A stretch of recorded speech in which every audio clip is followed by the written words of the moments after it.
मोहित झाले, पाप मनात जाग्यावर आले.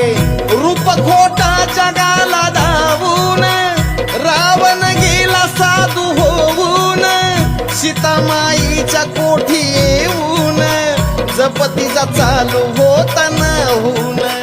वाडमाई भिक्षा आरोळी आली, देण्यास भिक्षा सीतामाई गेली.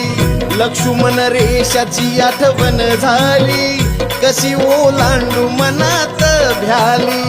भिक्षा मागी रावण वाकून, सीतामाई वाडे रेषा राखून, पाप मनात रावण झाकून, बोले तुझी भिक्षा दे गटाकून.